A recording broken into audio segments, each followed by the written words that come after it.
காவல்துறை வந்து பொய் வழக்கு போட்டிருக்காங்க. எங்களோட பொதுச் செயலாளர்கள் புசி ஆனந்த் அவர்கள் மேலும் சிடிஆர் நிர்மல்குமார் சார் அவர்கள் மீதும் காவல்துறை வந்து பொய் வழக்கு போட்டிருக்காங்க. பண்ணிக்கிறோம். அவங்களுக்கு மேலே வழக்கு போட்டால் தானே ஐபி ஃபைல் பண்ண முடியும். தலைவர் மீது வந்து எந்த ஒரு வழக்கும் போடலை. அதனால் வந்து ஏபி நாங்கள் ஃபைல் பண்ணலை. பொய்யான வழக்குன்றதை எப்படி சொல்கிறீங்க? 41 பேர் இறந்துருக்காங்க. திமுகவினர் வந்து சென்னையில் வந்து ஏர் ஷோ நடத்துனாங்க. அப்போ வந்து 5 பேர் டெத் ஆகிட்டாங்க. இதே கள்ளச்சார ஐசியில் வந்து 68 பேருக்கு மேலே செத்தாங்க. அங்கெல்லாம் நீங்கள் யார் யார் மேலே சார் பேர் போட்டீங்க? எங்களுக்கு மட்டும் ஏன் வந்து இப்படி வந்து அரசியல் காழ்ப்புணர்ச்சி வந்து இது பண்ணுறீங்க?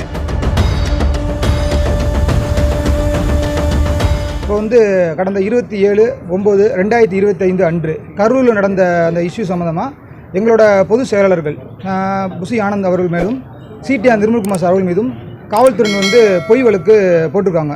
அதனால் வந்து அது சம்மந்தமாக இன்றைக்கி வந்து மதுரை உயர்நீதிமன்ற மாதிரி கிளையில் வந்து ஆன்டிசிபேட்டரி பெயில் வந்து தாக்கல் பண்ணியிருக்கோம். அது இன்றைக்கி ஃபைல் பண்ணியிருக்கோம். கடந்த வருகின்ற வெள்ளிக்கிழமை அது ஹியரிங்கில் வரும். அது என்னான்ட்டு வெள்ளிக்கிழமை பண்ணியாச்சு சார். இன்றைக்கி பண்ணியாச்சு.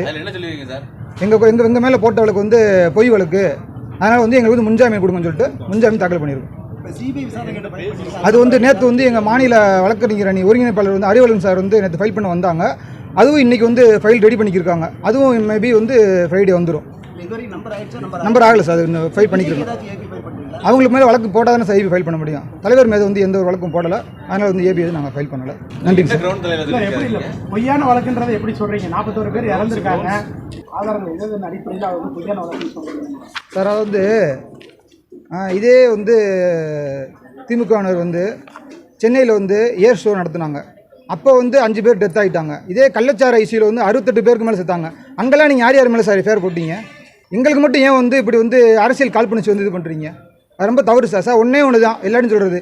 நாங்கள் மக்கள் மன்றத்தையும் நீதிமன்றத்தையும் நம்புகிறோம். அவங்க இருக்காங்க, அவங்க பார்த்துக்குவாங்க. நன்றி, வணக்கம் சார்.